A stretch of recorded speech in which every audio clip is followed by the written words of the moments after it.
underline. Omong dikit tapi nyelekit. Bersama Om Bob. Temukan di channel YouTube Om Bob Indonesia. Om Bob, mantan Menko Polhukam Mahfud MD lagi-lagi bikin geger. Kali ini Mahfud MD mengungkap adanya praktik berbau duit di parlemen saat pembuatan undang-undang. Bagaimana Om Bob menggarisbawahi masalah ini? Ya, statement dari Mahfud MD ini kan munculnya di channel YouTube ya. Ya. Memang beliau mengatakan bahwa sudah bukan rahasia umum katanya ya. Kalau mau membuat undang-undang di DPR, itu ceritanya itu seperti toko kelontong katanya.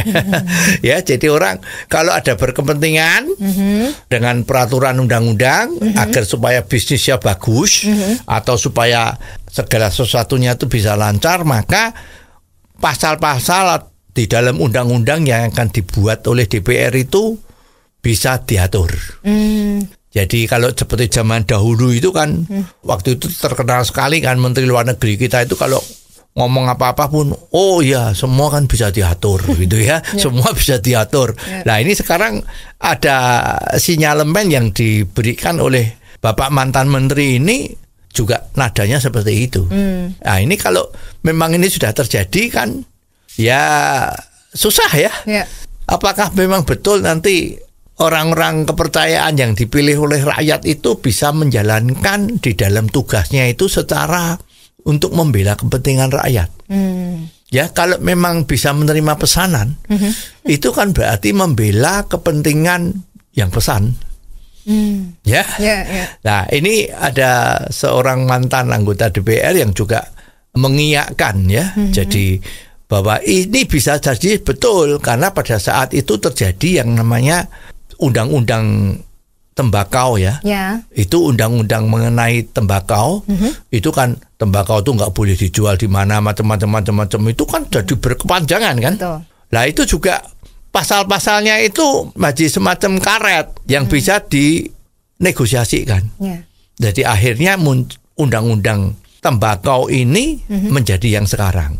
Ya, padahal sebelum ini isu-isunya itu cukup keras ya, bahwa ini tembakau kan dianggap merusak kesehatan rakyat ya, jadi undang-undangnya itu akan ketat atau seperti ini. Tetapi ya banyak orang yang berkepentingan dengan tembakau kan, petani tembakaunya, pabrik rokoknya, macam-macam itu kan berkepentingan. Kalau tembakau tidak boleh dijual belikan atau macam-macam kan susah.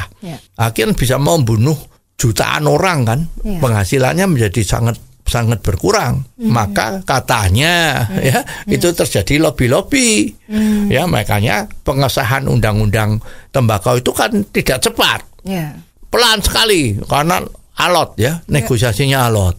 Itu menjadi gejala juga. Tapi apakah ada undang-undang yang dengan cepat disahkan, Om Bob? Ya, ternyata ada kok itu ya. Kalau kita lihat kemarin-kemarin itu ada undang-undang yang cepat-cepat disahkan. Kalau nggak salah belum sampai seminggu usulan itu terus langsung disahkan juga ada. Ya, tapi yang paling berat itu kalau memang ini sinyalemennya yang dikatakan oleh mantan menteri kita Pak Mahfud tadi itu betul. Itu ya memang ada faktor-faktor yang bisa mendukung. Ya, contohnya itu misalnya ya, ini kalau memang terjadi ya, tetapi ini memang faktor yang aneh ya. Kenapa sistem angkutan umum untuk masyarakat yang murah di perkotaan itu ternyata kenapa kok tidak ada terus, tidak terjadi terus?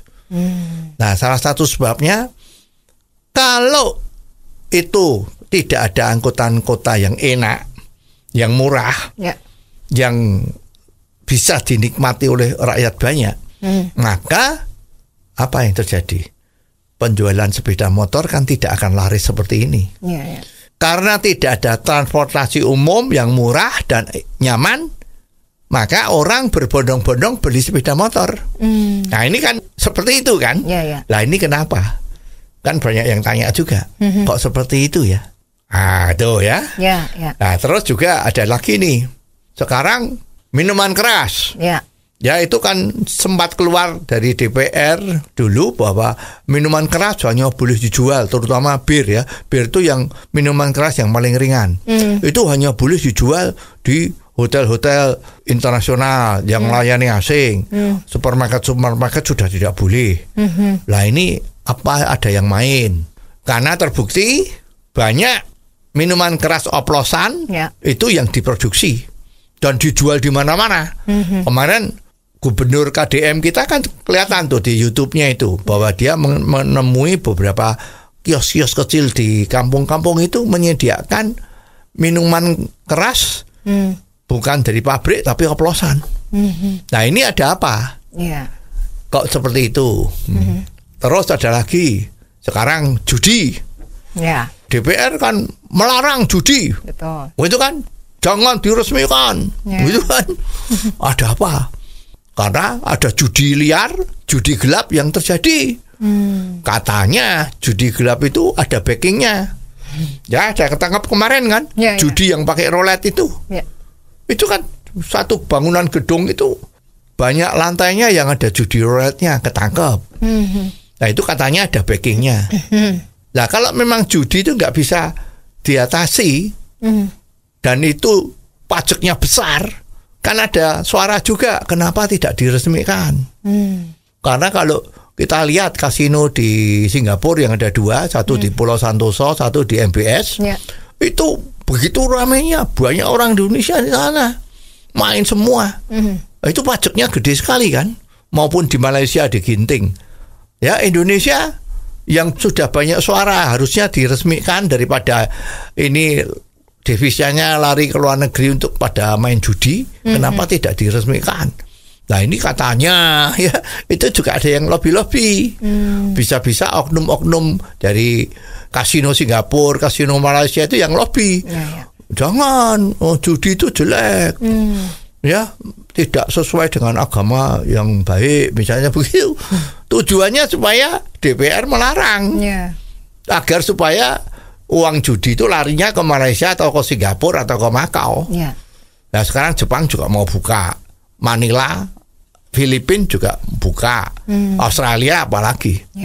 Nah ini kan kemungkinan lobby-lobby yang tingkat tinggi yang tadi dicurigai oleh mantan menteri kita tadi.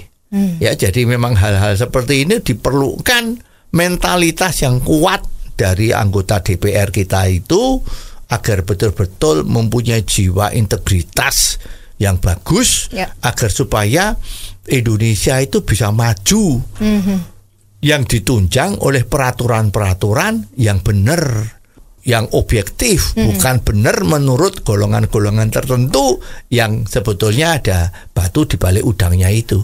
Oh, jadi begitu ya Om Bob. Jelas deh sekarang. Terima kasih Om Bob untuk waktunya. Sampai ketemu lagi di waktu yang akan datang. Saran dan masukan WhatsApp ke 0878 5590 7788. Underline. Omong dikit tapi nyelekit. Bersama Om Bob. Jika Anda suka dengan channel ini, jangan lupa subscribe, like, dan komen.